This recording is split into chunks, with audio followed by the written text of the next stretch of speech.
I was 5 minutes away from surprising my mom at her birthday lunch when my entire world shifted. The chocolate raspberry cake, her absolute favorite, sat securely in the back seat, nestled beside a bouquet of white gardenias that filled my car with their sweet fragrance. I'd even worn the cornflower blue dress she always complimented. Everything was perfect. Then my phone rang. The name on the screen made my stomach clench. Peter Jennings. Not my mom's friend Peter or cousin Peter, but Mr. Jennings, the notary who had handled our family's affairs since I was a child. The man who had processed my father's will when he passed away 3 years ago, and who now managed my mother's estate. He never called casually. "Hello?" I answered, my voice betraying more anxiety than I intended. "Carolyn." His voice was tight, controlled. "I need you to stop what you're doing and come to my office, right now." I glanced at the dashboard clock, 12:47 p.m. Mom was expecting me at 1. "Mr. Jennings, I'm on my way to my mother's birthday lunch. Can this wait until—" "It can't," he interrupted, something he'd never done in the 15 years I'd known him. "There's something you need to see. Before your brother does." My hands began to tremble. I pulled into the parking lot of Calvary Baptist Church, tires crunching over loose gravel. "What's going on?" I asked, killing the engine. "It's about your mother's will," he said, lowering his voice. "And the beach house in Pensacola. My mother's beloved cottage, the place where we'd spent every summer of my childhood building sandcastles and collecting shells, where Dad had taught Matthew and me how to fish, where Mom still wrote poetry on the wraparound porch while watching the sunset. I think—" Mr. Jennings hesitated. "I think your brother forged a legal addendum. Carolyn, the house isn't legally his, and there's more, a lot more." The air left my lungs. I knew Matthew had moved into the beach house 2 weeks after Mom's funeral, but I thought she'd left it to him willingly. He'd always been her favorite, charming, handsome Matthew with his finance degree and his perfect smile. I'd accepted it as Mom's choice, painful as it was. Now I wasn't so sure. "I'll be there in 20 minutes, I said, restarting the car. I called Mom as I pulled back onto the road, concocting a story about a flat tire and promising to arrive as soon as possible. The cake would have to wait. The gardenias would wilt. But some truths couldn't be delayed. Mr. Jennings's office was located in a converted Victorian home in downtown Tallahassee, its crimson brick exterior and polished brass fixtures, a testament to old Florida money and tradition. His secretary, Mrs. Holloway, didn't even ask for my name when I entered, just nodded, solemnly, and gestured toward his office door. "He's waiting for you," she said. Inside, the familiar scent of leather-bound books and lemon polish filled the air.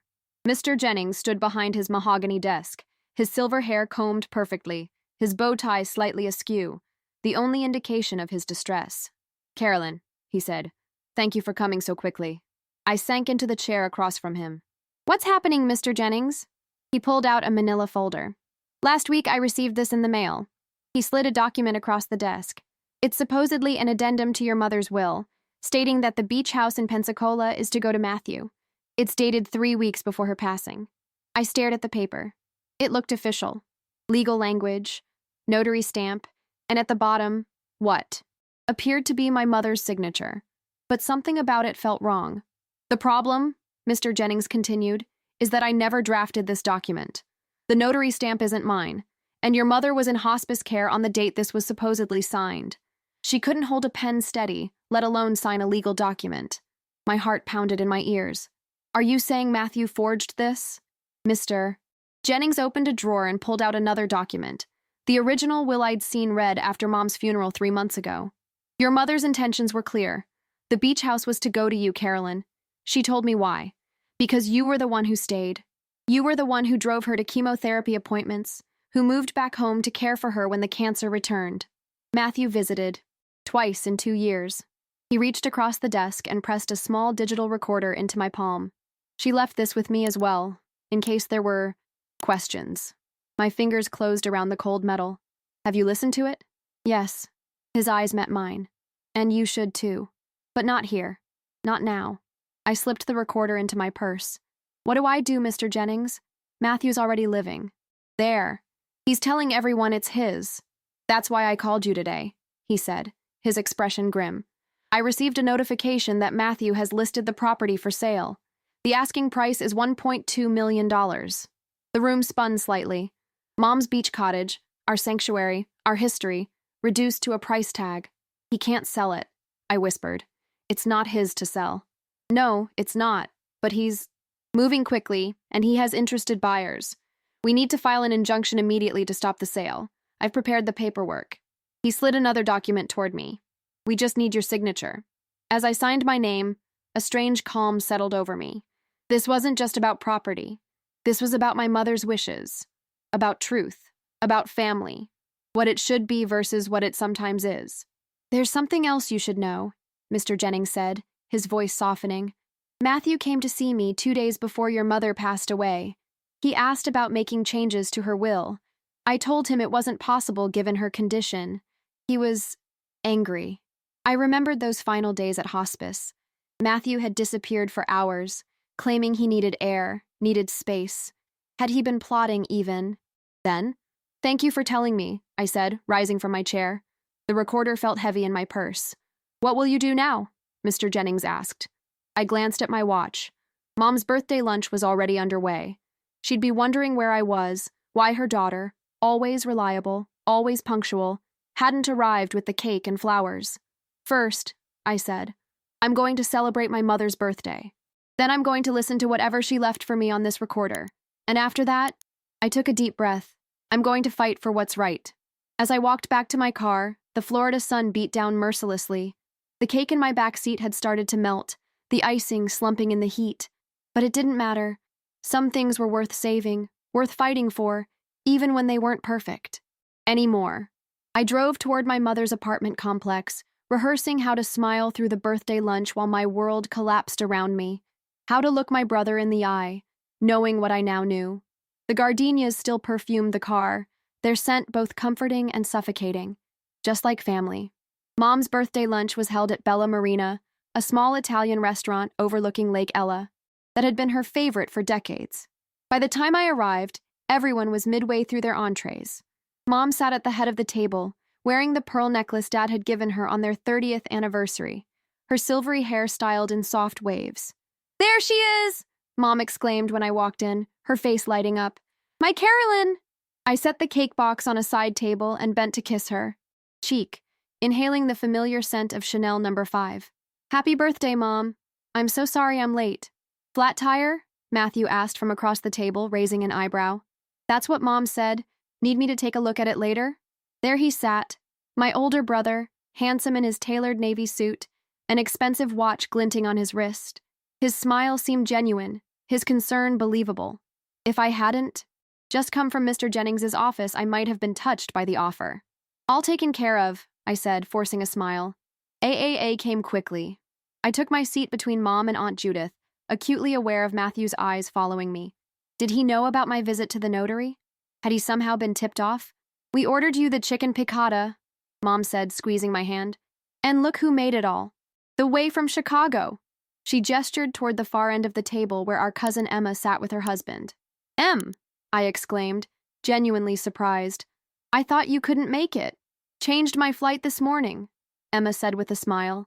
Couldn't miss Aunt Doris's big day. As lunch progressed, I tried to participate in the conversation, to laugh at the right moments and ask appropriate questions. But my mind kept drifting to the recorder in my purse, to the beach house that should have been mine, to the brother who had tried to steal it. Carolyn, Matthew said, interrupting my thoughts. I've been meaning to tell you. I'm having some work done on the beach house, updating the kitchen, replacing those old windows. The casual way he said it, the beach house, not Mom's house, made my blood boil. Oh, I managed, taking a sip of water. What kind of updates?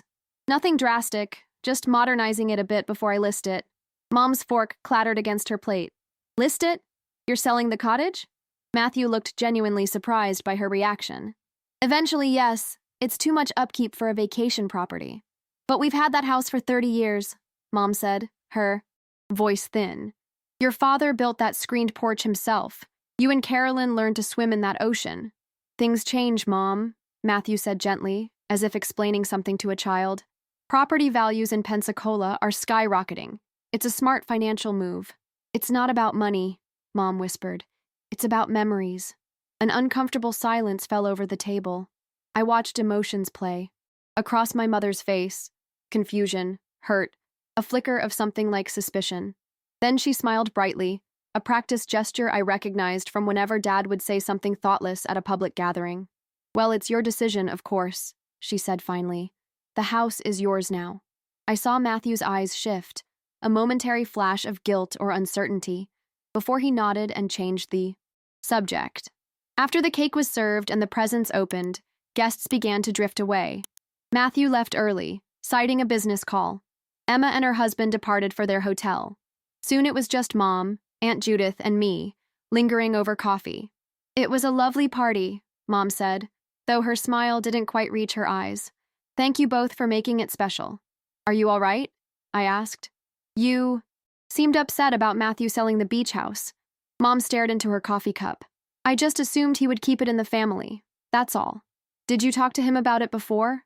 I let the question hang, not sure how to finish it without revealing what I knew. "Before I gave it to him?" Mom looked up, her gaze suddenly sharp. "Is that what he told you? That I gave him the beach house?" Aunt Judith raised an eyebrow but remained silent, a spectator to our exchange. "At the will reading," I said carefully, "Mr. Jennings said the beach house went to Matthew." Mom's expression changed, confusion clouding her features. "No, that's not right. I specifically—" She trailed off, then shook her head. "I must be remembering incorrectly. The medication affects my memory sometimes." But I knew she wasn't confused. The recorder in my purse seemed to burn against my side. "Mom," I said gently, "what were your intentions for the beach house?" She reached for my hand, her fingers cool and paper-thin against mine. "It doesn't matter now, does it? What's done is done. It matters to me." Her eyes filled with tears. "I never wanted to create conflict between you and your brother. Family should stick together, especially after—" She didn't finish, but I knew she meant after she was gone. Aunt Judith cleared her throat. "Doris, perhaps you should talk to Peter Jennings again. Make sure everything is as you intended." Mom nodded slowly. "Yes, perhaps I should." As we helped Mom to her car, I noticed how fragile she seemed, how the cancer treatments had stolen her strength, how each step required concentration. The thought of Matthew manipulating her, taking advantage of her vulnerability, made me physically ill. "I'll call you tomorrow," I promised, hugging her goodbye. "And I'll bring those gardenia clippings I promised for your patio pots." "My thoughtful girl," she murmured, patting my cheek. "Always keeping your promises." I watched her drive away with Aunt Judith, then sat in my own car for a long time, staring at the digital recorder I'd finally removed from my purse. Whatever was on it, I knew it would change everything. With trembling fingers, I pressed play. "Carolyn," my mother's voice filled the car, stronger than it had been in months. "If you're hearing this, it means something has gone wrong. Peter promised he would only give you this recording if there was a dispute about my will." I closed my eyes, tears threatening. "The beach house is yours, sweetheart. I've always intended it for you. You were the one who stayed when I got sick, the one who drove me to every appointment, who held my hand through every treatment. Matthew has his life in Chicago, his career, his success." There was a pause, a soft sigh. "But you, my Carolyn, you have your heart, and that house has always been a home for hearts like yours.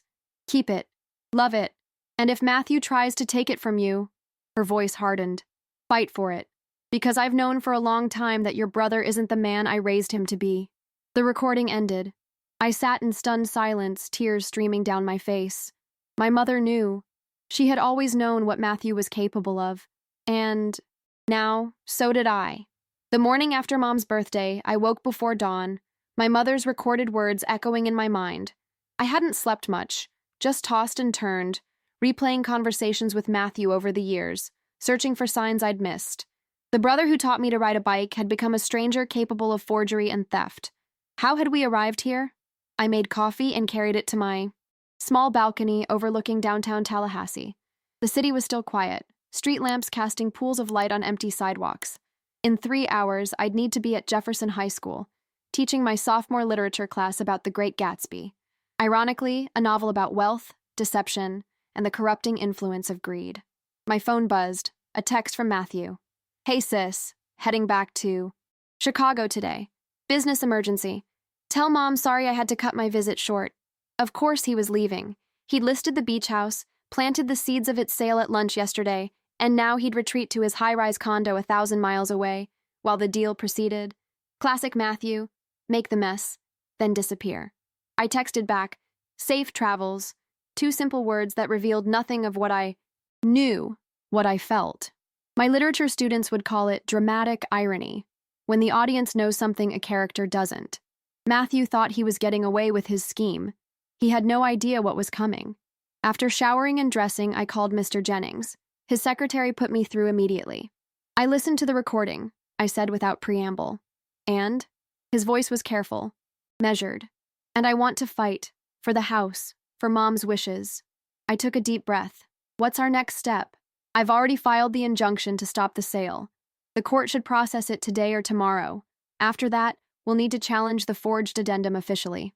Will Matthew face legal consequences? The question surprised me as it left my lips. Part of me, the little sister who had idolized him, couldn't believe I was asking about criminal charges for my own brother. Forgery of legal documents is a felony in Florida, Mr. Jennings said gently, but proving intent can be difficult. Our primary goal is to invalidate the fraudulent document and restore your rightful inheritance. I nodded, though he couldn't see me. What about Mom? Should I tell her what's happening? There was a pause.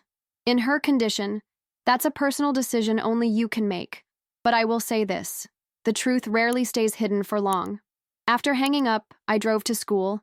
My mind split between the approaching confrontation with Matthew and my responsibilities to 28 teenagers who were counting on me to guide them through Fitzgerald's masterpiece.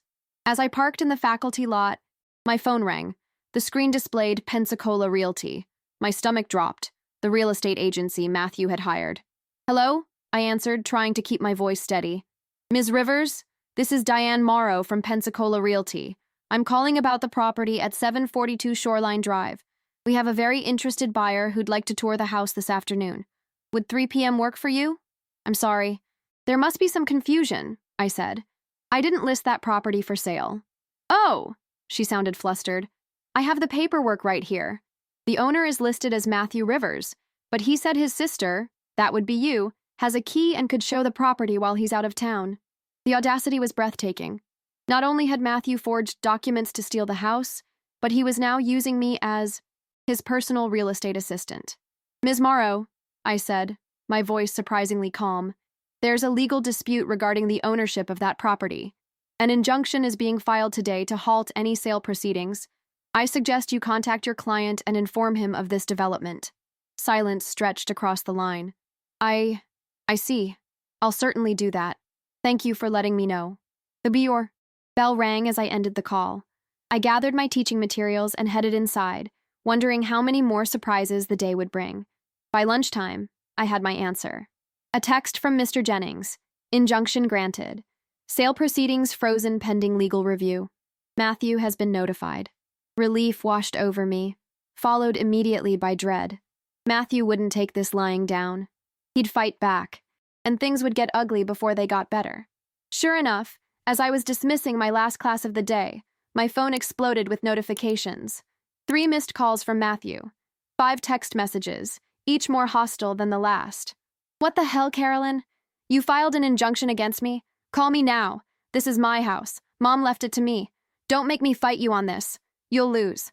As I read the final message, my phone rang again. Matthew. I answered, stepping into the empty hallway. Hello, Matthew. What are you doing? He demanded, voice tight with fury. Jennings just sent me legal paperwork claiming I forged Mom's will. Are you serious with this? Did you? I asked simply. Did I what? Forge the addendum. Change Mom's will after she was too sick to hold a pen. His laugh was sharp, dismissive. This is ridiculous. Mom changed her mind about the beach house. She wanted me to have it. That's not what she says on the recording she left with Mr. Jennings. A beat of silence. I'd caught him off guard. What recording? His voice had lost some of its confidence. The one where she explicitly states the beach house is mine, where she says she knows what you're capable of.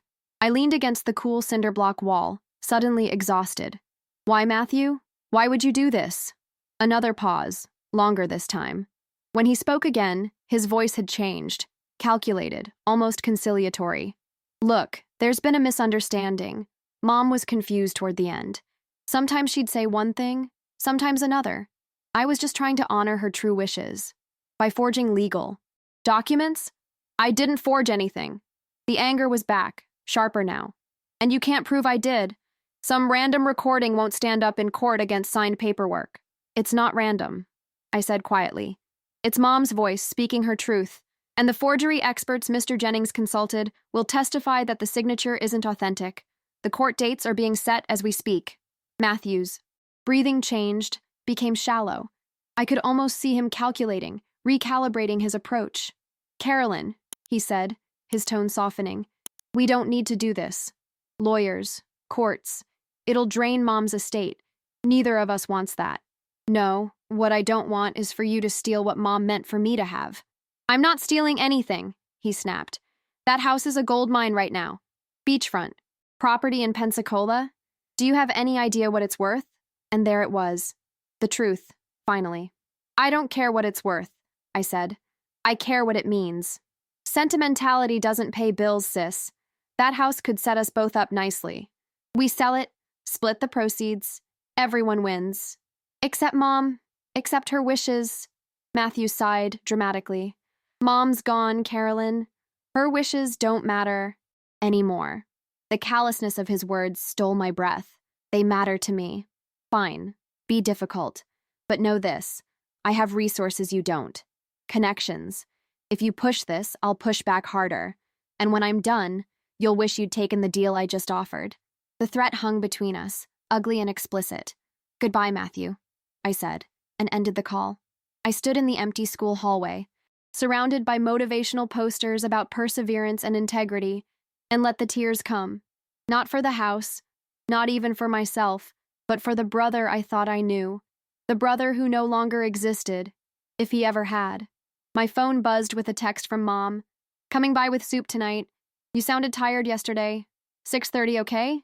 Despite everything, I smiled. Even now, sick as she was, Mom was still trying to take care of me. I texted back, 6:30 is perfect. Love you. Whatever storms lay ahead, whatever Matthew might do, I wouldn't face them alone. I had truth on my side. I had Mom's voice, literally and figuratively, and I had my own strength, quieter than Matthew's perhaps, but no less real. As I walked to my car, I realized something had shifted inside me. For the first time in my life, I wasn't afraid of my brother. I wasn't intimidated by his anger or his threats. I was ready to fight. Mom arrived at 6:30 on the dot, carrying a thermos of homemade chicken soup and a paper bag from Driftwood Bakery containing my favorite sourdough rolls. Despite the chemo and radiation that had ravaged her body over the past year, she still moved with purpose, still insisted on caring for others, before herself. You look tired, she said, studying my face as I took the soup from her hands. Rough day, I admitted, leading her into my small kitchen, teaching Fitzgerald to teenagers who'd rather be on their phones. It wasn't a lie, just not the whole truth. I wasn't ready to burden her with Matthew's betrayal. Not yet. Not until I had to. Mom settled at my kitchen table while I warmed the soup and sliced the bread. She looked around my apartment with approval, noting the fresh flowers on the coffee table, the stack of student essays I was in the process of grading. You've made such a lovely home here, she said. So warm, so you. I smiled, setting a steaming bowl in front of her. It's just a rental, Mom. A home isn't about ownership, Carolyn. It's about the feeling you create, within the walls. She stirred her soup thoughtfully. That's why I've always loved the beach house so much. Your father and I poured our hearts into that place. My hand stilled on the bread knife. Is that why you're upset about Matthew selling it? Mom's spoon clinked against the bowl as she set it down. Yes, though I suppose I should have expected it. Matthew has always seen value in terms of dollars and cents.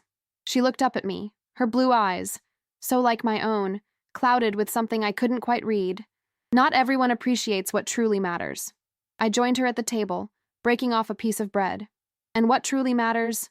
History, memory, the intangible things that make a life worth living. She reached across the table and squeezed my hand. Your father proposed to me on that beach. Did you know that? We were just kids, barely 20. He didn't even have a ring yet. Just got down on one knee in the sand and promised me forever. I hadn't known that. Dad had never been one for sharing sentimental stories. Why didn't you tell me? Some memories are private, sacred. She smiled sadly. I always thought I'd show you the exact spot someday. Write it down for you so You'd know. The weight of what Matthew was trying to steal pressed down on me anew. Not just property, but history, heritage, the tangible connection to a father I'd lost too soon, and a mother I would lose too soon as well. Mom, I began carefully, about the beach house. There's something. Her cell phone rang, interrupting me. She glanced at the screen and frowned. It's your brother. Excuse me a moment. I watched as she answered, her expression shifting from neutral to concerned as Matthew spoke. Though I couldn't hear his words, I could guess their content from Mom's responses. Slow down, Matthew. What injunction? Carolyn did what? That can't be right. Of course I'll talk to her. When she hung up, her face had paled. Carolyn, Matthew says you filed some sort of legal action to stop him from selling the beach house. That you're claiming he forged my signature on a document. What's going on? The moment I'd been dreading had arrived sooner than expected. I took a deep breath and met her gaze. Mom, after your birthday lunch yesterday, I went to see Mr. Jennings. He showed me an addendum to your will that gives the beach house to Matthew.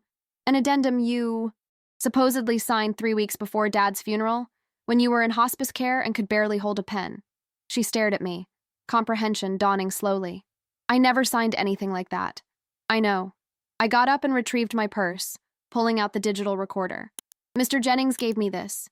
He said you left it with him in case there were questions. Mom's hand trembled slightly as she took the recorder. I remember this. I recorded a message for you about the beach house. About my wishes. You wanted me to have it, I said softly. Not Matthew. She nodded, tears filling her eyes. You were always the one who understood what that place meant, what it represented. A single tear slipped down her cheek. And now my son has betrayed me, betrayed us both. I moved to her side, wrapping my arm around her thin shoulders. I'm so sorry, Mom. I didn't want to tell you like this. I was trying to protect you. From the truth? She shook her head. Never protect me from the truth, Carolyn. I've lived too long to be sheltered now. She straightened her shoulders. What happens next? I explained about the injunction, about Mr. Jennings's plan to challenge the forged addendum, about Matthew's threats when I refused to back down. Mom listened quietly, her soup growing cold. When I finished, she reached for her phone. What are you doing? I asked. Calling your brother. Mom, I don't think... But she had already dialed, her face set with determination I hadn't seen since before her illness. The phone rang twice before Matthew answered, his voice audible through the speaker. Mom, did you talk to Carolyn? Did she explain her ridiculous accusations? I spoke with her, Mom said, her voice steady. And I listened to the recording I left with Peter Jennings. A pause. What recording? The one where I explicitly state that the beach house is Carolyn's inheritance. The one where I say I know what you're capable of, Matthew. Another pause. Longer this time. Mom, you were confused. The medication... Don't.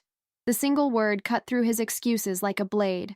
Don't you dare try to gaslight me, Matthew Rivers. I may be dying, but I am not confused. I did not sign any addendum giving you that house. Mom, you forged my signature. You betrayed my trust. You tried to steal from your sister. Each sentence fell like a hammer. And now you will fix this. You will tell Peter Jennings the truth. You will withdraw your claim to the beach house. And you will apologize to your sister. Or what? Matthew's voice had hardened, revealing an ugliness I'd never heard before. You'll disinherit me completely? Cut me out of your life? You don't have that much time left to make good on those threats, Mom. Mom's sharp intake of breath was the only indication that his cruel words had landed. When she spoke again, her voice was terrifyingly calm. You're right. I don't have much time, which means I have nothing to lose by telling everyone. Family, friends, your business associates, exactly what you've done. How low you've sunk. Is that what you want, Matthew? For everyone to know who you really are? Silence stretched across the line. Finally, Matthew spoke, his voice tight with barely controlled rage. This isn't over. The call ended. Mom set down her phone and reached for my hand. I'm so sorry, Carolyn. I never thought... She couldn't finish. It's not your fault, I said fiercely. None of this is your fault. She squeezed my hand, then released it, pushing herself up from the table. I need to go home. I need to think. Mom, stay. Finish your soup. It's getting late. She shook her head. No, I need to be alone right now, to process what my son has become. I walked her to the door, worried about her driving and her emotional state. Text me when you get home, okay? And call if you need anything. Anything at all. She nodded, then pulled me into a fierce hug. Whatever happens next, she whispered, remember that you are the best of me, the best of your father. And that house, it belongs to your soul as much as to your name. I watched from my doorway as she walked to her car, her back straight despite the weight she carried. Only when her taillights disappeared around the corner did I allow myself to cry, not just for the betrayal, but for the mother who even now was fighting my battles alongside me, and for the brother who had become someone none of us recognized.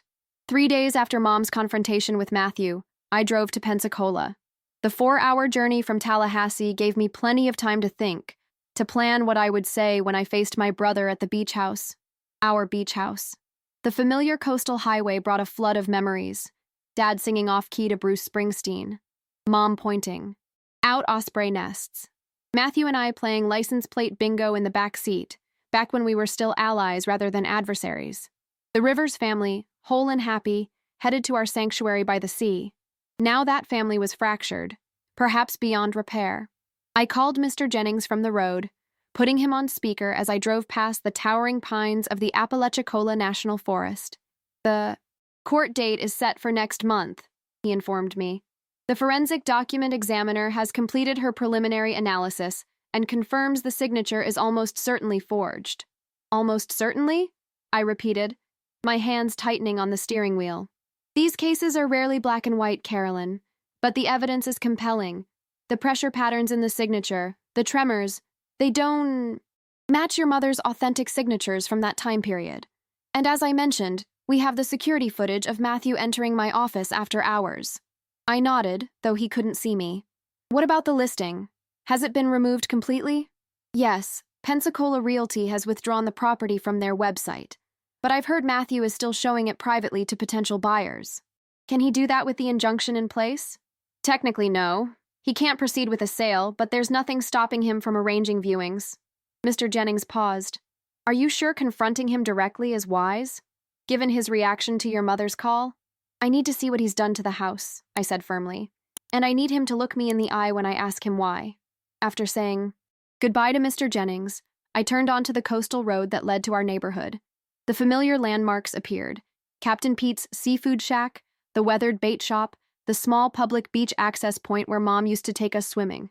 Finally, I turned onto Shoreline Drive, and there it was, the whitewashed cottage with blue shutters that had been our family's heart for 30 years.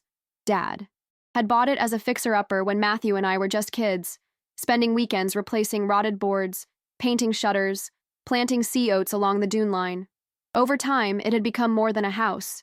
It was the repository of our family history. But something was different now. A dumpster sat in the driveway, overflowing with debris. The front garden, once carefully tended by Mom, had been ripped out, replaced with generic landscaping rocks. And the blue shutters, Mom's favorite color, had been removed, leaving the windows bare and soulless. Matthew's sleek BMW was parked in the drive, alongside a truck with coastal renovations emblazoned on its side. My brother was home, and he was gutting our mother's beloved cottage. I parked behind his car, blocking him in deliberately, and walked up the shell path to the front door. My heart pounded as I rang the bell, a new, modern fixture that had replaced the old brass dolphin knocker Dad had installed decades ago. The door swung open to reveal Matthew, dressed in designer jeans and a polo shirt, his dark hair styled perfectly as always. At 46, he still had the easy charm and boyish good looks that had made him popular. Throughout school, his momentary look of shock quickly transformed into a practiced smile. "Caro, what a surprise!" he exclaimed, leaning in to kiss my cheek. "You should have called. The place is a mess right now. Renovations, you know." I didn't return his embrace. "We need to talk, Matthew." His smile faltered slightly, but he maintained his composure, gesturing me inside. "Of course. Come in. Just watch your step. We're redoing the floors." The interior of the beach house was unrecognizable. The worn, comfortable furniture that had held decades of family memories was gone, replaced by sleek, modern pieces that looked like they belonged in a magazine spread rather than a beach cottage. The walls, once covered with family photos and Mom's framed poetry, were now bare, freshly painted in a sterile white. "What have you done?" I whispered, horror washing over me as I took in the transformation. Where is Mom's furniture? Her photos? Her collection? Matthew waved dismissively. All that old stuff? I had it cleared out. Most of it was falling apart anyway. Don't worry, I saved a box of photos for you. Two contractors stood awkwardly in what used to be the living room, measuring tape in hand. Matthew turned to them with a practiced smile. Guys, can you give us a few minutes? Family stuff. Once they'd left, Matthew's demeanor changed subtly. He crossed his arms and leaned against the newly installed granite countertop that had replaced Mom's beloved old butcher block. So, what brings you all the way out here unannounced? He asked, his tone still light, but with an edge of wariness. I took a deep breath. I know about the forged will, Matthew. The silence that followed was deafening. For a moment, genuine surprise flashed across his face before he regained control. I don't know what you're talking about, he said evenly. Mom left the house to me. It's all legal and proper. No, she didn't, I replied, my voice gaining strength. Mr. Jennings has the original. Will? Mom left the beach house to me, and you know it. You broke into his office looking for it, but he had it locked away. Matthew's face hardened, the charming mask slipping. Jennings is confused. He's an old man. He also has security footage of you entering his office after hours, I continued, my heart pounding but my voice steady. And Mom left a voice recording, explaining exactly why. She wanted me to have the house. For the first time in my life, I saw something close to fear in my brother's eyes. It vanished quickly, replaced by cold calculation. That won't hold up in court, he said, his voice lower now. A grainy security video, and a recording that could have been made any time. Please. The forensic document examiner has already confirmed the signature is forged. I countered. And Mom knows you did this. She heard the recording, Matthew. She knows you betrayed her. Something dangerous flickered in his eyes. Mom is dying, Carolyn. In a few months, it won't matter what she knows or doesn't know. His callousness took my breath away. This wasn't my brother talking. This was a stranger wearing his face. What happened to you? I asked, my voice barely above a whisper. When did you become this person? Matthew laughed, a hollow sound that echoed through the emptied room. I've always been this person. You just never wanted to see it. He gestured around the renovated space. This house is worth over $1 million now. Why should it sit here, gathering dust and memories, when it could be liquid assets? Mom doesn't need it anymore. And you? He looked me up and down, taking in my modest teacher's clothes, my sensible shoes. You could use the money more than the house. That's not your decision to make, I said. The house is mine, according to Mom's real will. And I'm going to fight for it. With what resources? Matthew's smile was predatory now. I make more in a month than you do in a year, Carolyn. I can drag this out in court until you're bankrupt. Maybe, I acknowledged, but I have something you don't. What's that? He smirked. The truth, and Mom on my side. His smirk faltered. Don't be naive. The truth doesn't win court cases. Money does. I turned to leave, unable to stand another minute in this hollow shell of our family home. At the door, I paused. You know what, Matthew? Even if you somehow win, even if you manage to steal this house and sell it, you'll have lost something far more valuable. Oh? And what's that? He called after me, voice dripping with sarcasm. I looked him directly in the eye. Your soul. And any chance of Mom ever looking at you with pride again? I walked out, letting the door close behind me, drowning out whatever response he might have had. In my car, I sat for a long moment, hands trembling on the steering wheel. The confrontation had gone exactly as I'd expected, yet I felt hollow, drained. My phone buzzed with a text from Mom. How did it go? I couldn't bring myself to tell her about the gutted house, the missing photographs, the erased history. Instead, I texted back, we talked. Heading home now. I'll call you later. As I drove away from the beach house, I glanced in my rearview mirror. Matthew stood on the porch watching me leave, his figure growing smaller as the distance between us increased. A distance that now felt unbridgeable. 2 weeks passed in a blur of legal consultations, teaching, and visiting Mom. Her health had taken a noticeable downturn since learning of Matthew's betrayal, her already thin frame becoming almost ethereal, her energy depleting faster each day. The oncologist had warned me privately that we might be looking at months now, not the year we'd hoped for. Don't tell her about the house, I instructed Mr. Jennings during one of our meetings. Not the renovations, not what he's done to it. She has a right to know, he argued gently. She's already heartbroken about Matthew's forgery. Learning he's gutted her home would crush what spirit she has left. I shook my head firmly. I can't do that to her. Not now. On a rainy Tuesday afternoon, I was grading papers in my classroom after school when Emma appeared in my doorway. My cousin looked travel-worn, her usual polished appearance slightly rumpled, her expression grave. Emma, what are you doing here? I set down my red pen, rising to hug her. I thought you were back in Chicago. I was, she said, returning my embrace tightly. But Aunt Doris called me. She told me everything, Caro. About Matthew, the forged will, all of it. I sighed, gesturing for her to take a seat. I'm sorry you had to find out this way. I would have called, but you're dealing with enough, she finished, settling into a student desk. That's why I'm here. To help. I appreciate that, but there's not much anyone can do. It's in the lawyer's hands now. Emma leaned forward, her eyes intent. That's not entirely true. I've been doing some digging. Digging? I frowned. What do you mean? Matthew's finances. She pulled out her tablet, opening a spreadsheet. I work in corporate finance, remember? Numbers are my thing. How did you get access to his, financial information? Isn't that illegal? No? Unethical? Maybe. She shrugged unapologetically. But he's defrauding your dying mother, so I'm not losing sleep over it. Besides, I only looked at publicly available information. Mortgage records, property assessments, tax liens. Tax liens? I repeated, surprised. Matthew's in trouble, Caro. Deep trouble. She turned the tablet toward me. He's leveraged to the hilt. The condo in Chicago has 2 mortgages against it. His investment portfolio took a major hit last year in that tech sector crash.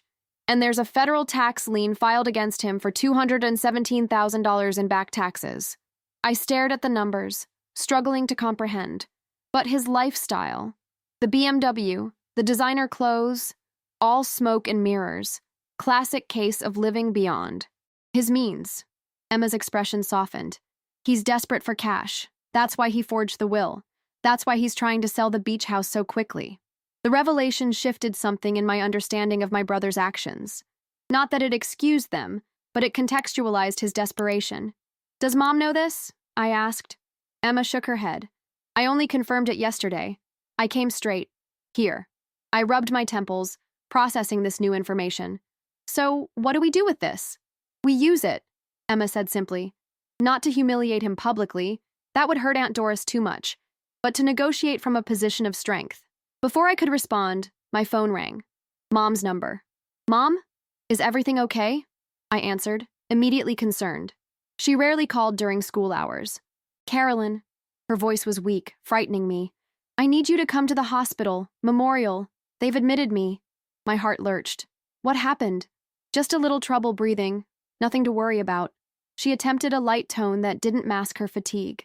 But the doctor wants to run some tests, and I'd feel better with you here. I'm on my way. I promised, already gathering my things. 20 minutes, tops? After hanging up, I turned to Emma, panic rising. Mom's in the hospital. I have to go. I'll drive, Emma said immediately, taking my car keys. You're too shaken up. We made it to Memorial Hospital in 18 minutes, thanks to Emma's aggressive Chicago driving style. The emergency room nurse directed us to the 3rd floor. Oncology. Not a good sign. We found Mom in a private room, oxygen tubes in her nose, an IV in her arm. Despite the medical apparatus, she'd somehow managed to apply lipstick and arrange her thinning hair, ever dignified, even in crisis. There's my girl, she said when she saw me, extending her hand. And Emma, too. What a nice surprise. I kissed her cheek, trying to hide my shock at how frail she looked. What did the doctor say? Oh, just the usual medical mumbo-jumbo. Fluid in the lungs, oxygen levels too low. She waved dismissively. They're keeping me overnight for observation, that's all. Dr. Patel, Mom's oncologist, appeared in the doorway. Ms. Rivers, may I speak with you for a moment? I followed him into the hallway, dread pooling in my stomach. The cancer has metastasized to her lungs, he said without preamble, his voice gentle but direct. The fluid buildup is a complication we often see in advanced stages. Advanced stages? I repeated numbly. But last month you said she was stable. Cancer can progress unpredictably, especially this aggressive form. He touched my arm briefly. I'm sorry, Carolyn. We're looking at weeks now, not months. The world tilted sideways. Weeks, not months, not the year we'd hoped for when she'd first gone into remission. Weeks. Does she know? I managed to ask. I've discussed the situation with her, yes. She's processing the information with remarkable grace. Dr. Patel glanced at his clipboard. She's asked about hospice options. I think that's wise, given the circumstances. I nodded mechanically, thanked him, and returned to Mom's room. Emma was telling her about her children's latest school achievements, creating a bubble of normalcy in the sterile hospital environment. Mom's eyes met mine, and I knew immediately that she understood exactly what Dr. Patel had told me. She'd always been able to read me like that. Emma, dear, Mom said, would you mind finding the cafeteria and bringing back some decent tea? This hospital stuff tastes like dishwater. Once Emma had left, Mom patted the edge of her bed. Sit with me, sweetheart. I perched beside her, taking her thin hand in mine. Mom! I know, she interrupted gently. It's okay. I've known for a while that things were getting worse. A mother's intuition, perhaps? Tears burned behind my eyes. Why didn't you say something? Because you had enough on your plate with this. Business with Matthew and the beach house. She squeezed my hand. Speaking of which, there's something I need you to do. Anything, I promised. Call your brother.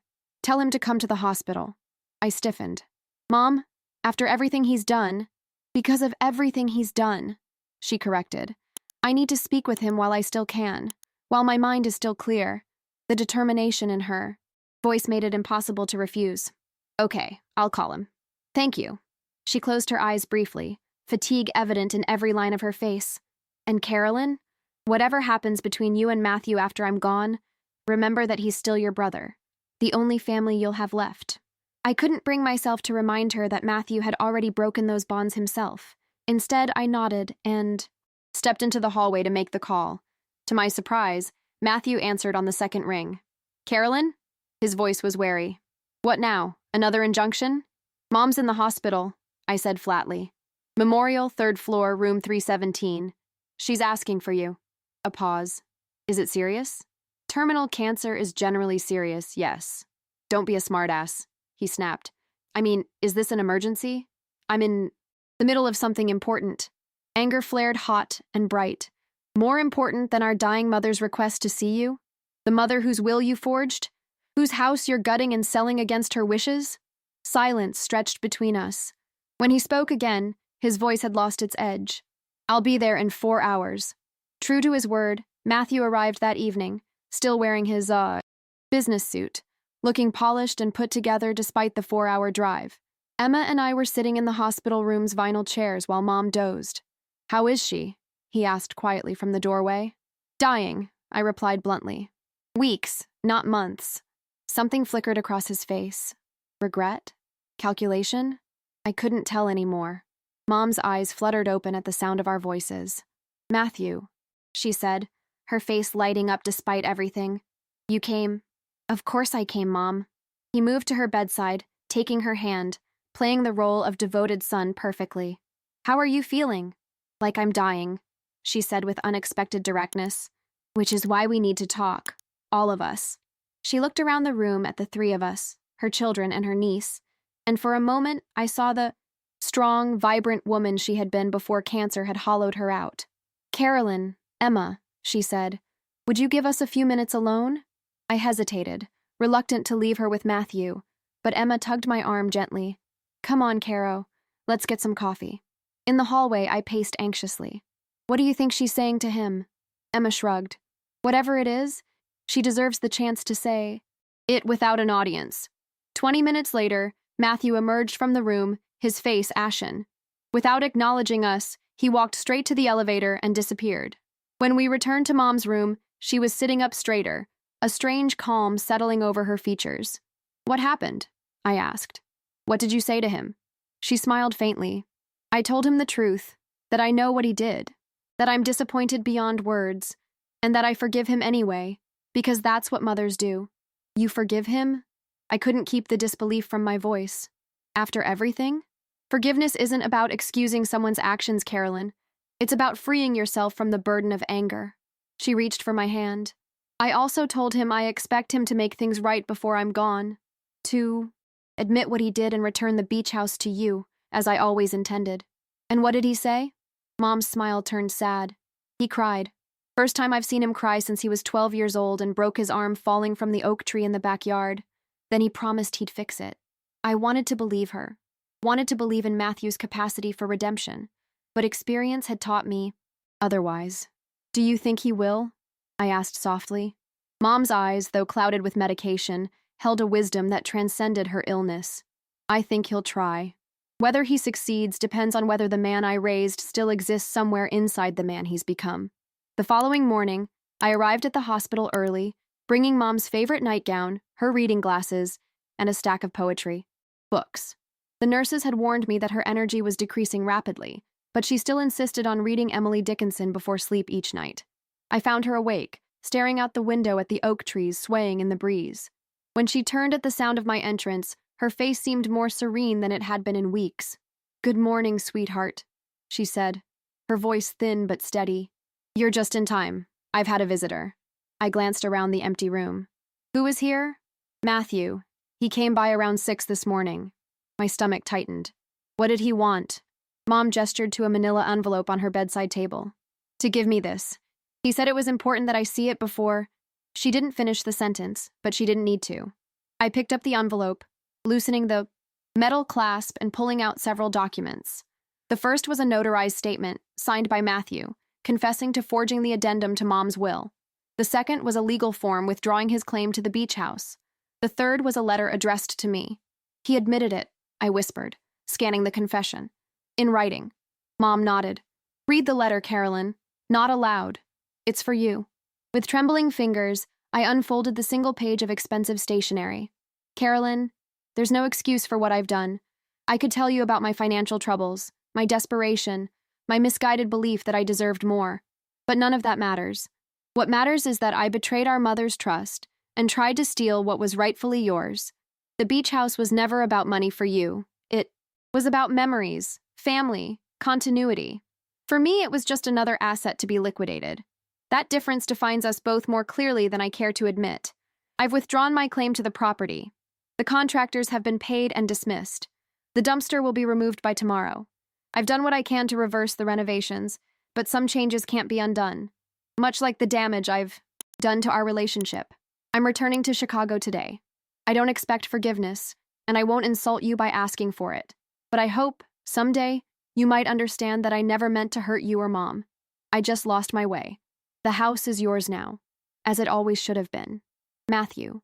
I refolded the letter, emotions warring within me. Relief, lingering anger, and a confused gratitude that felt almost like betrayal itself. "He's gone back to Chicago," I told Mom, tucking the letter into my purse. She nodded slowly. "I thought he might. It's easier that way for all of us." Her gaze was knowing. "He did the right thing in the end." "After doing the wrong thing first," I couldn't help but point out. "True." Mom patted the edge of her bed, inviting me to sit. "But people rarely travel in straight lines, morally speaking. We zigzag, we backtrack, sometimes we lose the path entirely before finding it again." I sat beside her, careful not to disturb the IV lines. "You sound like you're making excuses for him." "Not excuses. Context." She took my hand, her fingers cool and paper thin against mine. "Matthew has always been ruled by fear. Fear of failure. Fear of not measuring up. Fear of losing status. It makes him do desperate things." "And me?" I asked quietly. "What rules me?" Her smile was luminous. "Love, Carolyn. It always has been. Love for your students, your friends, your family, even when that love costs you something." We sat in silence for a while, the only sounds the beeping of monitors and the occasional squeak of nurses' shoes in the hallway. Finally, Mom spoke. Again, her voice fainter now. "I want to go to the beach house. One last time." My heart sank. In her condition, the 4-hour drive seemed impossible. "Mom, I don't think—" "I know what you're going to say. That I'm too weak. That the doctors wouldn't allow it." She squeezed my hand with surprising strength. "But I'm dying, Carolyn. There are no more treatments to try, no more remissions to hope. 4.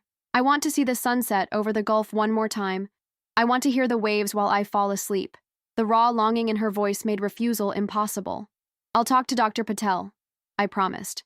"See what he thinks." "Thank you." She closed her eyes, exhaustion claiming her once more. It would mean everything to me. Dr. Patel was, predictably, against the idea. The journey alone could accelerate her decline, he warned when I cornered him in the hallway. And if something goes wrong, you'd be far from medical facilities. But it's possible? I pressed. With proper precautions?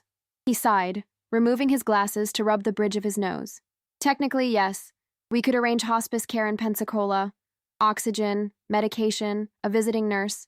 But Carolyn, you need to understand, your mother might not make it back to Tallahassee. This could be a one-way trip. I think she knows that, I said softly. I think that's the point. 2 days later, after a flurry of arrangements and against the better judgment of most of Mom's medical team, we were ready. An ambulance would transport her to Pensacola, with Emma and me following in my car. Hospice care was set up at the beach house with a hospital bed installed in the sunroom where Mom had always loved to read, overlooking the water. The morning of our departure, I arrived at the hospital to find Mom already dressed in her favorite blue sundress, her hair freshly washed and styled by one of the kinder nurses. Despite her oxygen tubes and the alarming thinness of her arms, she looked almost like herself. Again, animated by purpose and anticipation. "Ready for our adventure?" she asked, as the orderlies prepared to transfer her to the ambulance gurney. "Ready," I confirmed, though my stomach churned with anxiety. What if Dr. Patel was right? What if this journey was too much for her? The ambulance ride was mercifully uneventful. Mom dozed most of the way, waking occasionally to ask how close we were, or to comment on a passing landmark. Emma drove my car, leaving me free to worry and plan, and send frantic texts to the hospice nurse who would meet us at the house. As we turned onto Shoreline Drive, I held my breath, dreading Mom's reaction to the changes Matthew had made.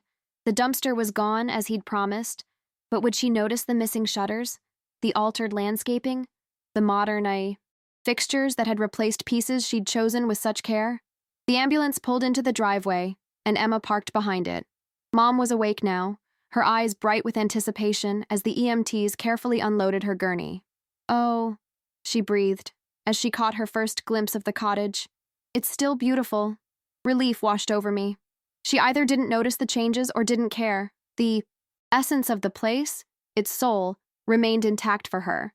The hospice nurse, a kind-faced woman named Gloria, met us at the door, helping direct the EMTs to the sunroom where the hospital bed waited. As they settled Mom inside, I stood on the porch for a moment, breathing in the salt air, listening to the distant crash of waves. The house felt different than it had during my confrontation with Matthew weeks earlier. The stark modernization remained: white walls, sleek furniture, granite countertops, but someone had made efforts to soften the space. Fresh flowers stood in vases throughout the house. Mom's collection of seashells, which I'd feared lost forever, had been carefully arranged on a shelf in the living room. And on the mantel, our family photos had been restored, albeit in new frames. Emma joined me in the doorway, surveying the space. "He tried," she said simply. "He did," I agreed, surprised by the lump in my throat. After the EMTs departed, Gloria helped Mom get comfortable in the hospital bed, adjusting her oxygen and administering her afternoon medications. Despite the medical equipment, the sunroom maintained its peaceful character. Windows open to the sea breeze, gauzy curtains billowing gently. "It's perfect," Mom said, reaching for my hand as I sat in the chair beside her bed. "Thank you for making this happen. Thank the doctors who reluctantly agreed, and Emma who made about 100 phone calls, and even Matthew for fixing up the place," I demurred. Mom's eyes, though clouded with medication, remained sharp. "But it was your determination that made it possible.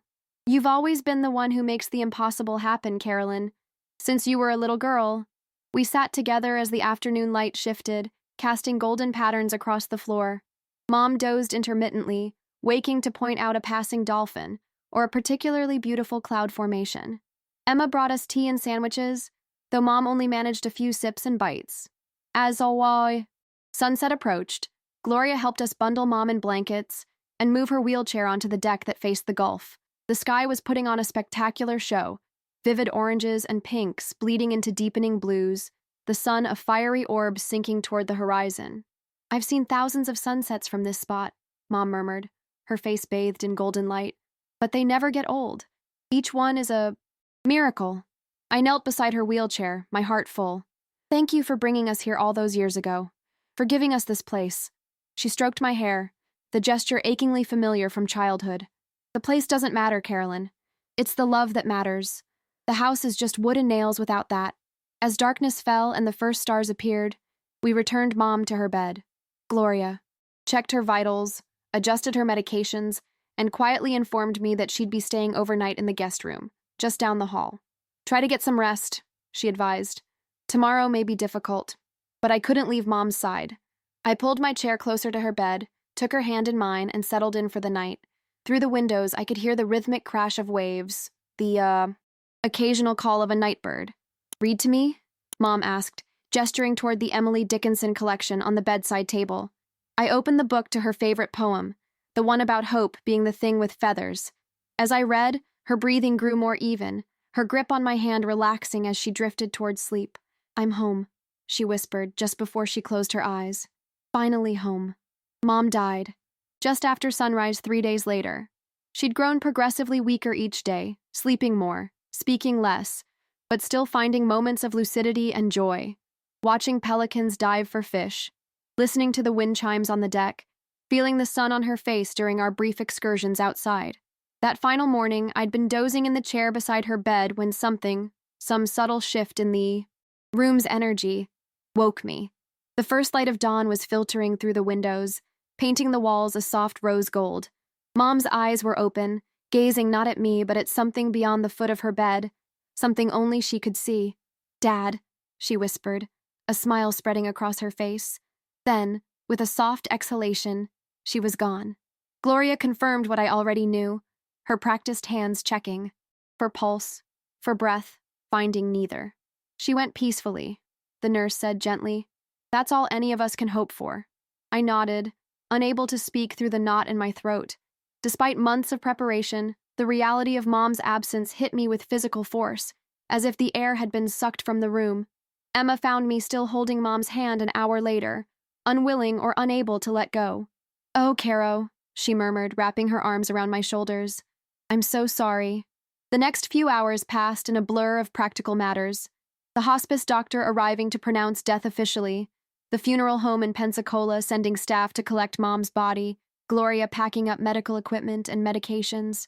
I moved through it all in a daze, answering questions mechanically, signing forms, without reading them. By late afternoon, the house was quiet again, emptied of the medical paraphernalia that had briefly transformed it into a care facility. Emma insisted I eat something, cooking pasta in the unfamiliar modern kitchen while I sat on the deck, staring at the water. Should we call Matthew? She asked as we picked at our dinner. Let him know? The thought of my brother stirred.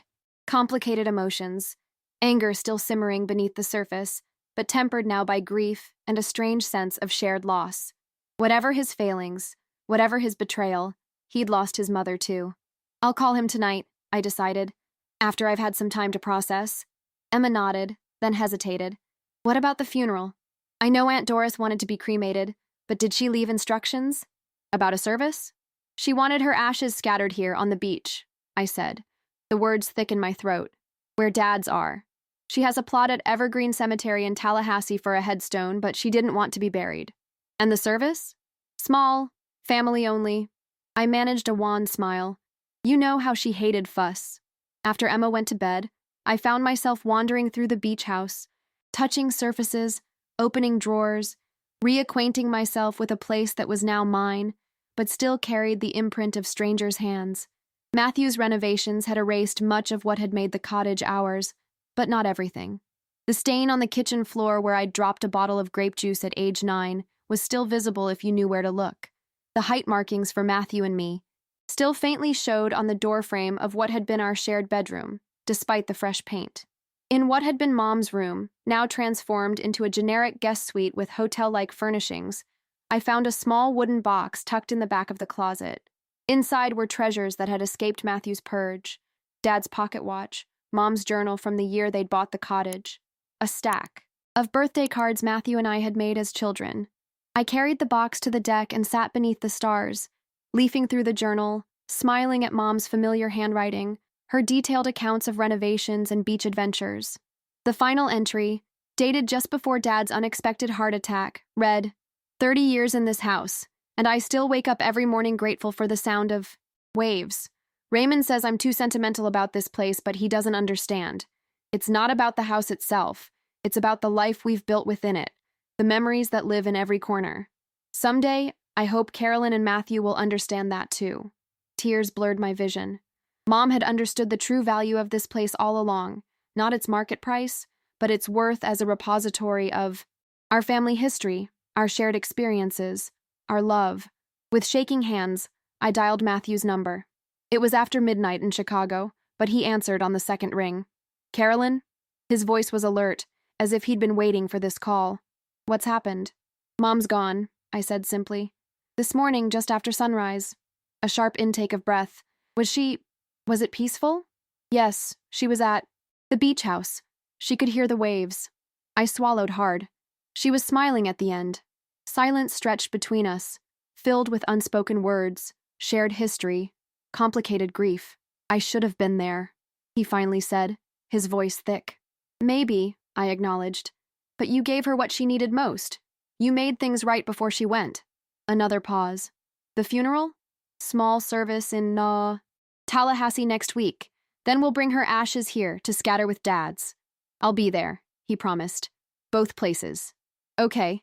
I hesitated, then added, I found Mom's journal. She wrote about this place, about what it meant to her. It wasn't just a house, Matthew. It was her heart. I know that now, he said quietly. Too late. But I know. After we hung up, I remained on the deck for hours, listening to the waves, feeling my grief wash over me in relentless tides. But beneath the pain was something else, a sense of rightness, of completion. Mom had died where she wanted to be, with the ocean as her final lullaby. Her last wish had been fulfilled, and despite everything, our broken family had found a measure of peace before the end. The funeral service was held the following Thursday at the small Methodist church Mom had attended for decades. The sanctuary was filled beyond capacity. Students she'd taught during her years as an elementary school principal, neighbors, friends from her book club and garden society, even former colleagues who'd retired to other states.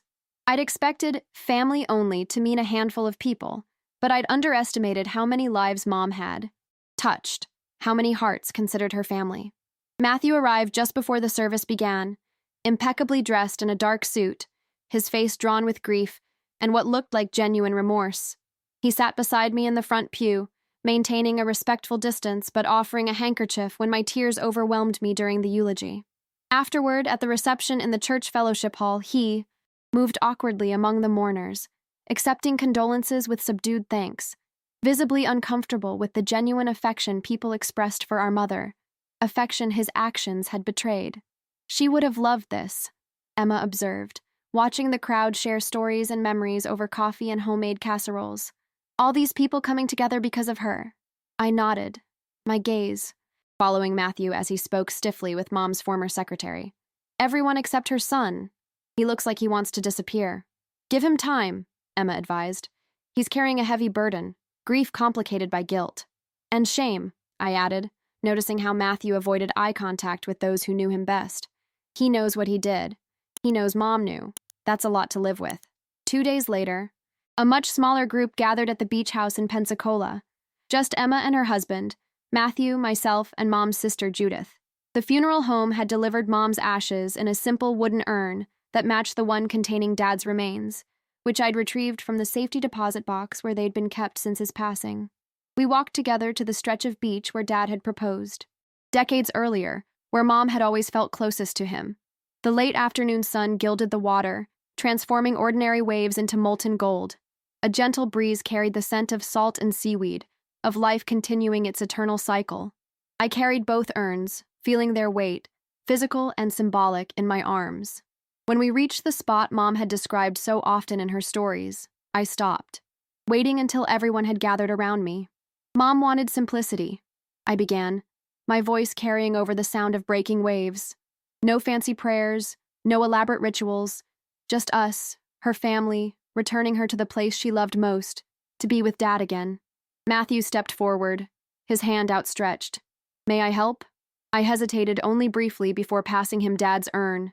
Together we opened the containers and walked to the water's edge.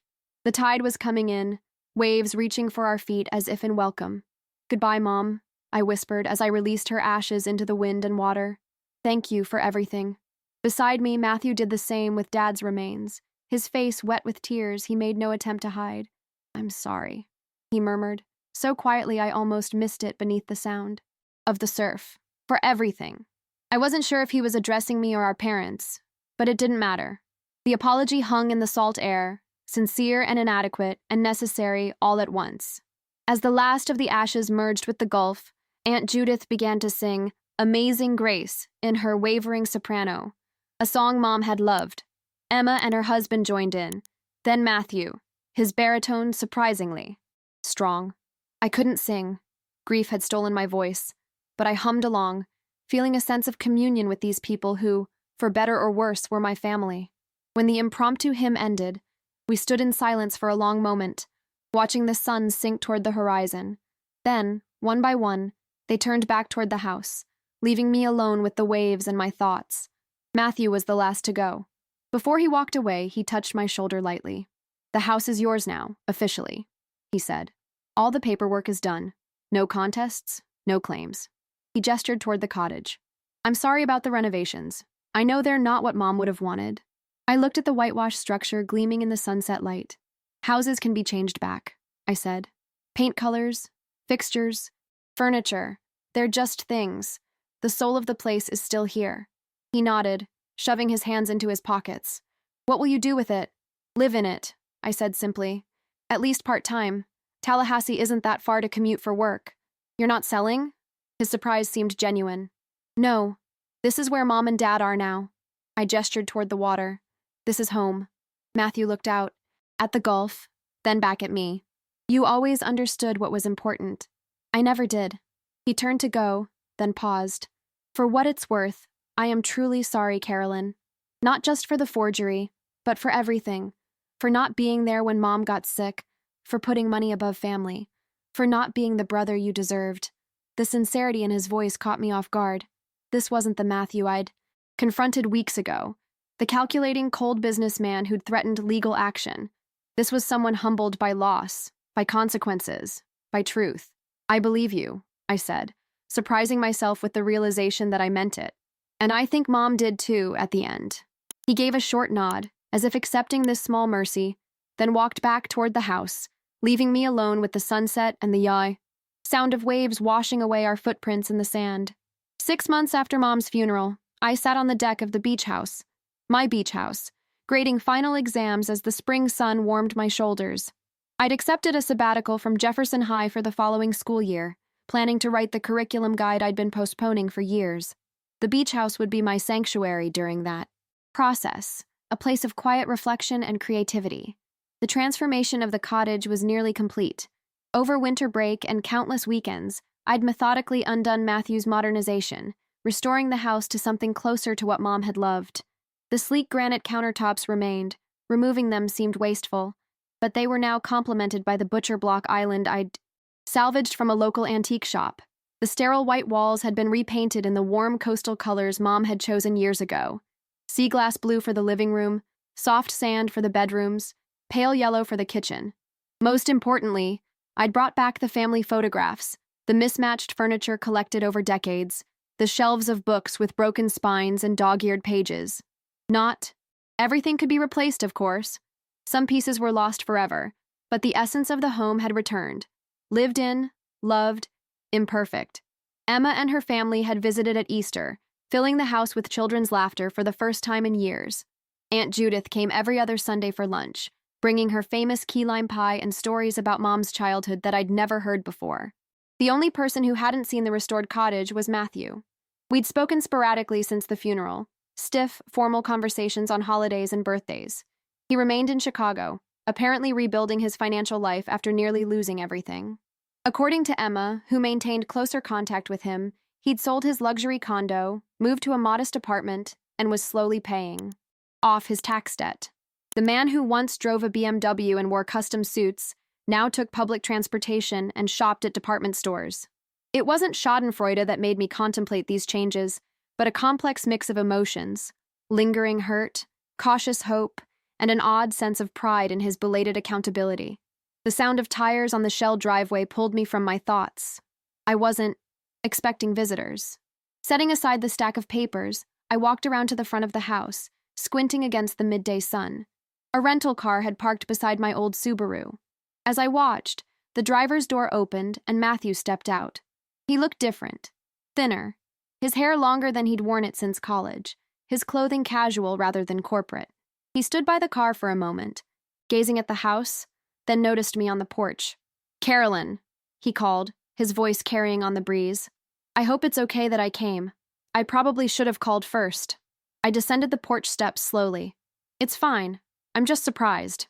He gestured to a cardboard box in the back seat of the rental car. "I found some things in storage. Mom's things.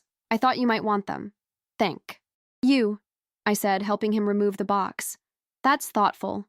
We carried it to the porch, setting it on the wooden swing where Mom used to read on summer evenings. An awkward silence fell between us, heavy with unspoken words. "Would you like to come in?" I finally asked. "See what I've done with the place?" Relief washed over his face. "I'd like that very much." I led him through the front door, watching as he took in the changes, or rather, the reversions to what had been before his renovations. His expression shifted from curiosity to recognition, to something like regret. "You've brought it back," he said softly, running his hand along the familiar hallway wall. "It looks like Mom's house again." "That was the goal," I acknowledged, leading him into the kitchen. "Coffee? Please." As I prepared the coffee, Matthew wandered through the main rooms, pausing at photographs, touching furniture pieces, absorbing the transformation. When he returned to the kitchen, his eyes were suspiciously bright. "You've done an amazing job," he said, accepting the mug I offered. "It feels like home again." "It is home," I replied simply. "My home now." He nodded, taking a careful sip. "You're not bitter about having to undo all my changes?" I considered the question as we moved to the deck, settling into the Adirondack chairs facing the Gulf. I was at first, I admitted. But then I realized something important. The changes you made were just physical. The soul of this place survived. Mom would say the same thing, Matthew murmured, gazing out at the water. She always saw beyond the surface. We sat in silence for a while, watching pelicans dive for fish in the distance. The tension between us had eased, replaced by something not quite comfortable but no longer hostile. "I've been seeing a therapist," Matthew said abruptly, "since Mom died." I turned to look at him, surprised by the confession. My brother had always dismissed therapy as paying strangers to listen to your problems. "That's good," I said carefully. "How is it going?" He gave a short laugh. "Painful. Necessary." He set his coffee mug on the deck railing. "Turns out I've been trying to prove myself to Dad for 20 years after his death, trying to be the successful son he always wanted, even when it meant compromising everything else, ethics, relationships, family. Dad loved you," I said, automatically. "I know, but he also had expectations, especially for his only son." Matthew's gaze remained fixed on the horizon. I never felt like I measured up, so I kept pushing. More money, bigger deals, whatever it took to feel like I was enough. "Even forgery?" The words slipped out before I could stop them. To his credit, Matthew didn't flinch. "Even that. I was drowning financially too. Proud to admit it, desperate to maintain the illusion of success. The beach house represented a quick solution. Sell it, pay off my debts, keep the facade intact. Why not just ask for help?" I wondered aloud. "Mom would have helped you. I would have tried." "Pride," he said simply. "Ego. Fear of being seen as a failure. Take your pick." He turned to face me fully. "I'm not making excuses. Carolyn, what I did was inexcusable. I'm just trying to understand it myself so I never go down that road again." I nodded, recognizing the sincerity in his voice. "So what happens now? With your life in Chicago?"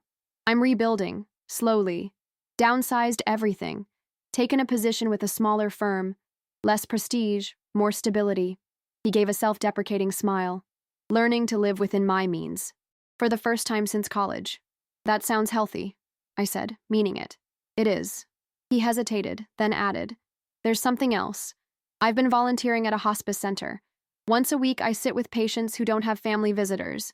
Sometimes we talk, sometimes I just read to them." The image was so unexpected, so unlike the brother I'd known, that I couldn't hide my surprise. "That's wonderful, Matthew. What made you decide to do that?" "Mom," he said simply, "thinking about how I wasn't there for her when she was sick. How you were the one who showed up day after day while I was too busy chasing the next deal. His voice thickened. I can't undo that, but I can be there for someone else. Something shifted inside me then. A softening, a release of anger I hadn't realized I was still carrying. This man sitting beside me was still my brother, still flawed and complicated, but he was trying to change in ways that mattered. Mom would be proud of that, I said quietly. He nodded, blinking rapidly. I hope so. We spent the rest of the afternoon going through the box he'd brought, photo albums from our childhood, Mom's collection of vintage postcards, the set of pearls Dad had given her on their 25th anniversary. Each item unleashed a flood of memories, some painful, most precious. As the sun began to set, casting long golden rays across the water, Matthew helped me prepare a simple dinner of grilled fish and vegetables. We ate on the deck, reminiscing about family vacations at this very house, sharing stories of Mom that made us laugh and cry in equal measure. Do you remember the summer Dad tried to teach us to sail? Matthew asked, refilling our wine glasses. That tiny sunfish he bought at a garage sale? I laughed, the memory vivid and sweet. He had no idea what he was doing. We kept capsizing, and Mom would stand on the shore taking pictures instead of helping.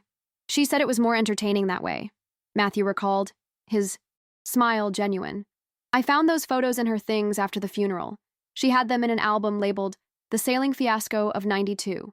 That sounds like Mom, I said, warmth spreading through me at the memory of her organizational quirks, her sly humor. As darkness fell and stars appeared above the gulf, our conversation turned more serious. I've been thinking about selling my condo in Chicago, Matthew said. It's too big, too expensive, and honestly, I don't love the city the way I once thought I did. Where would you go? I asked. He shrugged, gazing out at the dark water. I've been looking at positions in Florida, Tampa, maybe, or even Tallahassee, somewhere closer to what family I have left. The implication hung in the air between us, that I was the family he meant, that he wanted, to rebuild our relationship as he was rebuilding his life. That would be nice, I said carefully, to have you closer. Matthew nodded, relief evident in his expression. I wasn't sure you'd feel that way, after everything.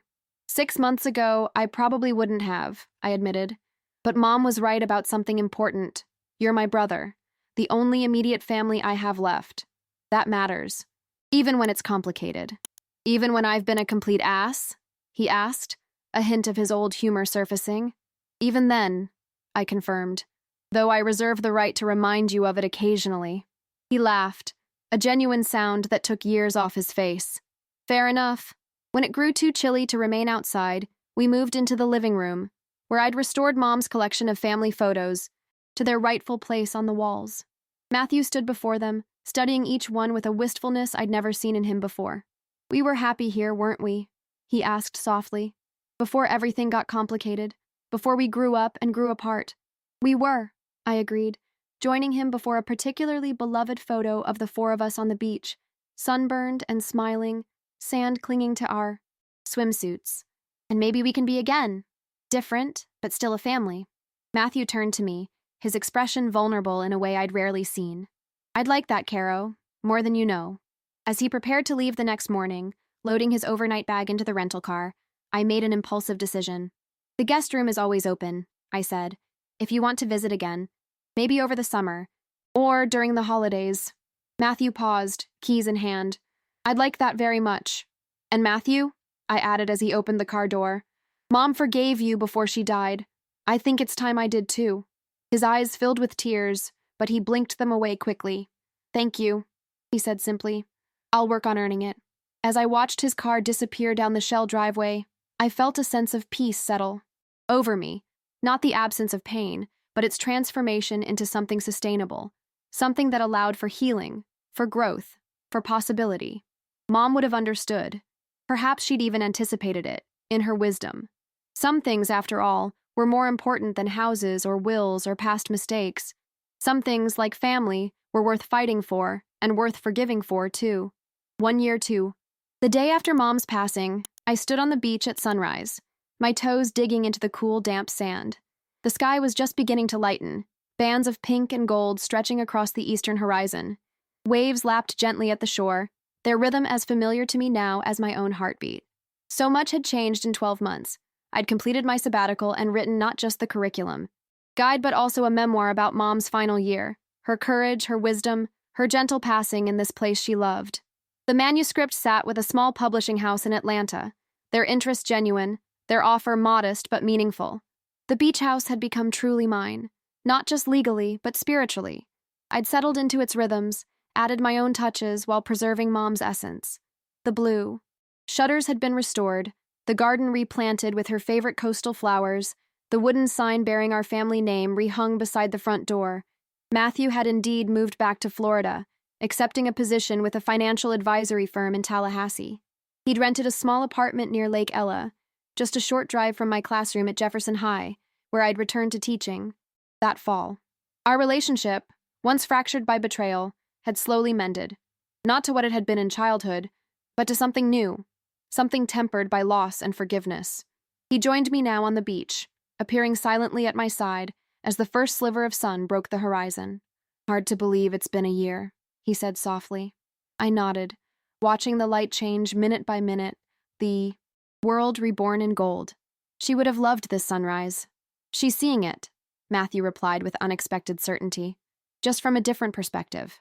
We stood in companionable silence as the sun rose fully, warming our faces, casting our long shadows across the sand.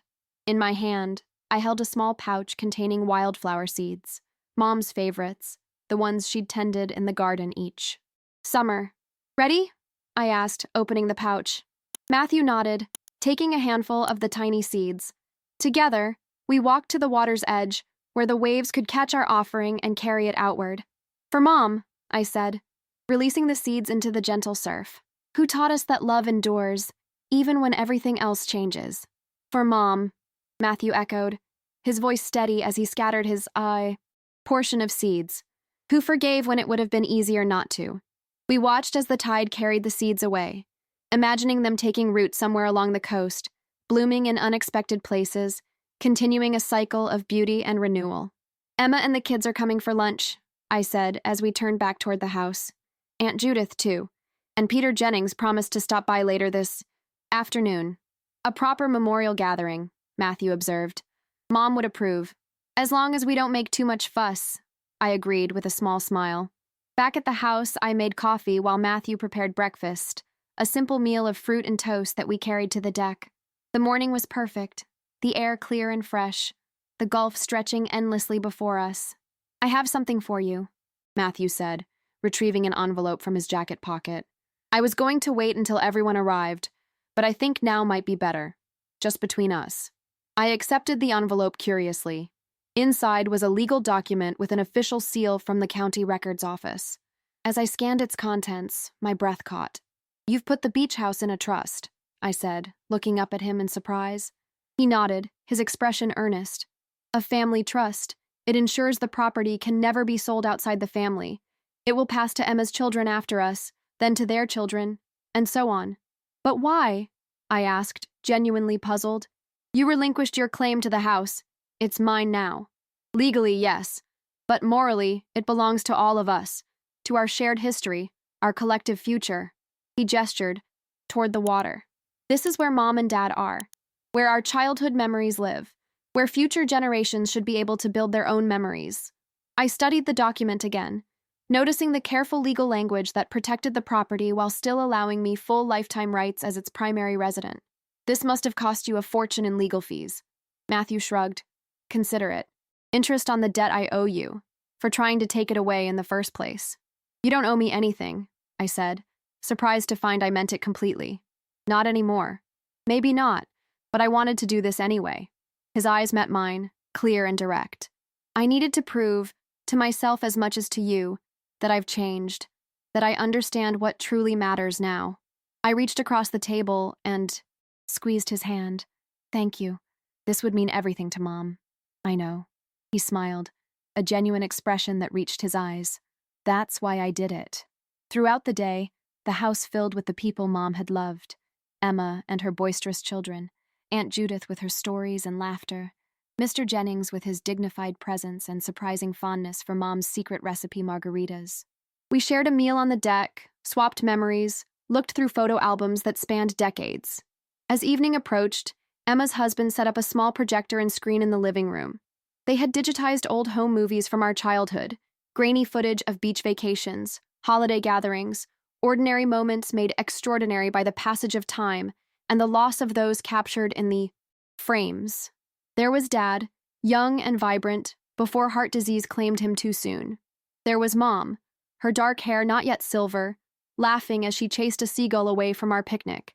There were Matthew and I as children, building elaborate sand castles at the water's edge, our rivalry temporarily set aside in pursuit of a common goal. "Look at us," Matthew murmured as we watched our younger selves on screen. We had no idea what was coming. Would we have wanted to know? I wondered aloud. He considered this, his profile illuminated by the flickering light of the projector. Maybe not the pain, but I wish I'd known how fleeting it all was, how quickly it would change. I might have appreciated it more. After the movies ended and our guests departed, Matthew and I returned to the deck, with glasses of wine, settling into the comfortable silence of siblings who no longer needed to fill every moment with words. "I read your memoir," he said eventually. "The manuscript you sent me last month." I turned to him, surprised. "You did? I wasn't sure you would." "Of course I did." He swirled the wine in his glass thoughtfully. "It's beautiful, Carolyn. Honest without being cruel. Even the parts about me. I tried to be fair," I said, "to show you as you were then, but also as you are now. I appreciate that." He gazed out at the moonlight shimmering on the water. "It's strange to see yourself through someone else's eyes, especially someone who knows you as well as a sister does. Uncomfortable, but valuable. Will you be okay with it being published?" I asked. "I'll change names if you prefer, but—" "No," he interrupted gently. "No changes needed. The truth is the truth. I did what I did. I'm not proud of it, but I'm not hiding from it either." I studied my brother's face in the dim light, the new lines around his eyes, the silver threading through his dark hair, the quiet dignity that had replaced his former arrogance. He had changed, profoundly and genuinely. Mom would have been proud of the man he was becoming. "I'm thinking of spending more time here," I said, changing the subject. "Maybe even full-time eventually. The commute to Tallahassee isn't bad, and after this year of living here part-time, the house feels more like home than my apartment ever did." Matthew nodded. "It suits you. You've always belonged here in a way I never did. You belong here too," I said, surprising myself with the conviction in my voice. "Differently, perhaps, but this is your history as much as mine."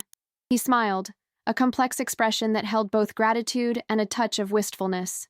"Thank you for that. It means more than you know." As the night deepened around us, stars appearing in clusters above the gulf, I felt Mom's presence acutely, not as a ghost or a supernatural visitation, but as an enduring influence, a voice of wisdom that continued to guide us even in her absence. "Do you think she knew?" I asked suddenly. "When she changed her will to leave me the house, do you think she somehow foresaw what would happen? What you would try to do?" Matthew considered the question seriously. "I don't think she predicted the specifics, but she knew me, my weaknesses, my priorities at that time. And she knew you, your loyalty, your understanding of what this place meant to her." He gazed out at the dark water. "So yes, in a way I think she did know. Not the details, but the essence." "She was always a step ahead of us," I said with a small smile. "Always," he agreed. "And in some ways, she still is." Later, after Matthew had gone to bed in the guest room, I walked down to the beach alone. The night was cool but not cold, the sand still holding the day's warmth beneath my bare feet. I stood at the water's edge, looking up at the vast canopy of stars, feeling simultaneously insignificant and deeply connected to everything around me. "I hope we got it right, Mom," I whispered to the night.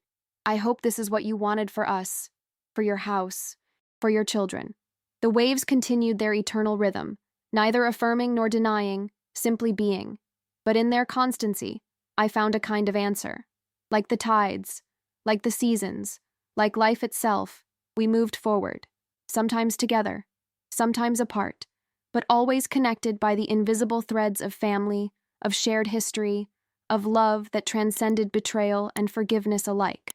The beach house stood behind me, windows glowing softly in the darkness, a beacon of continuity in a changing world. It had weathered storms both literal and metaphorical. It had seen joy and grief, betrayal and reconciliation. It had almost been lost, then found again, much like the family it sheltered. I turned back toward the house, my house, our house, Mom's house still in so many ways, and felt a profound sense of rightness settle over me. This was where I belonged, where we belonged, imperfect and healing. The truth always appears, I murmured, recalling Mom's favorite saying. And sometimes, when we're lucky, so does grace. As if in answer, a shooting star streaked across the night sky, brilliant and fleeting and perfect in its moment of existence. I made a wish, not for myself, but for all of us, for peace, for healing, for the courage to move forward while honoring what came before. The house awaited, solid and real, filled with memories and possibilities alike. I walked toward it, leaving my footprints in the sand behind me, temporary marks that would be washed away by morning's tide, yet somehow part of this place forever, just like us, just like Mom, just like the love that had built this house and saved it, against all odds,